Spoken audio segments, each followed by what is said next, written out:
Hello and welcome everyone to Judge and Jury with Judge Evie. I am your judge, Judge Evie. This is news in your community that we all can use. Okay. Remember, on your way in or out, please hit the thumbs up button. Okay. It is free 99. Hit the thumbs up. We truly appreciate you. Now, let's talk about a local Maryland inmate, Daquan Wallace, received $7 million settlement after brutal beating by gang members while in jail. This is the highest settlement paid for inmate brutality, and this is definitely a thing. A Maryland man who was brutally beaten by gang members inside a Maryland jail in 2014 is expected to receive a $7 million settlement from the state.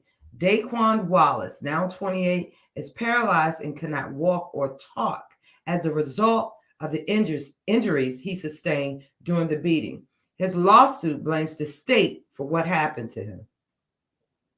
Wallace was sent to Baltimore City Detention Center in September 2014 on a burglary charge that was later dismissed. According to Wallace's lawsuit, he was pressured to join the Black Guerrilla family, also known as BGF, a notorious prison gang founded in 1966 that operates primarily in California and Maryland. Just weeks after being incarcerated, Wallace refused to join the gang, which then resulted in a brutal beating by gang members. The lawsuit claimed correction officers cooperated with gang members at the jail, and Wallace's mother had contacted jail officials expressing concern for her son's safety. She requested Wallace be moved to a different housing unit within the jail, but the jail would not comply. Mm, mm, mm. They absolutely would not comply with the mother's request to ensure Daquan's safety. So on December the 18th, 2014, Wallace was eventually moved to another housing unit where he was later beaten, bloodied, and left with a head injury causing brain damage. In December 2017, Wallace filed a lawsuit against the state of Maryland, the Department of Public Safety and Correctional Services, and the Division of Pretrial Detention and Services, accusing the state of violating his due process rights, excessive force, encouraging and covering up the attack, and failing to render aid. The jury found the state violated Wallace's rights and that its negligence caused his injuries. The jury then proceeded to award Wallace $25 million in damages, which was later reduced to $200,000 in accordance with the Maryland Tort Claims Act. Guys, I encourage you to study the Tort Claims Act, okay? The state and Wallace both appealed the decision and eventually agreed to a $7 million settlement, which would be the highest settlement paid in an inmate brutality case if approved, as it should. The settlement was approved by the Maryland Board of Public Works on March the 1st, 2023. Maryland's comptroller, Brooke Learman, apologized to Wallace after announcing the settlement. I am so sorry this happened, and I'm glad we can provide some resources to you and your family moving forward. Something like this should never have happened, Learman said. Guys, what are your thoughts? He finally got justice, but at what cost? You know, everybody has a right to due process, all right?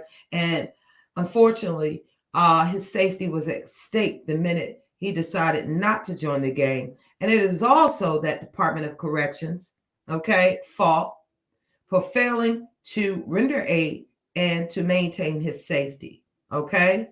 I am so happy that his family gets the $7 million justice, but is it enough? Remind you, he no longer can talk or walk. This is news you can use. There's so many things that's going on in our communities. And stories like this, DYS and Judge and Jury with Judge Evie will be bringing it to either channel because these are the things that's going on that does not make your local news. All right. I want to thank you so much for watching. Daquan Wallace gets justice in the form of $7 million. Now, if it was coming through Judge Evie courtroom, it'd be $200 million because he had a right to be protected. Okay? He had a right. I love you guys. And imagine if it was your family. All right? Some people, they do the time. They do the crime. They have to do the time. But at what cost? This young man reached out to his family. He reached out to prison authorities, and they overlooked it. We have got to find a cause. All right?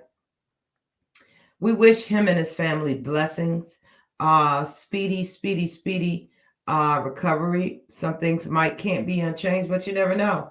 Money works. Money works sometime if you work it. Send prayers up to Daquan Wallace and his family. Finally, justice. This is Judge and Jury with Judge Evie. Like, share, comment, and subscribe. Also, don't forget to go over to the main channel where we have fun. Okay? Fun. Dear Yvette says, have a blessed evening. Thanks for watching. We're out.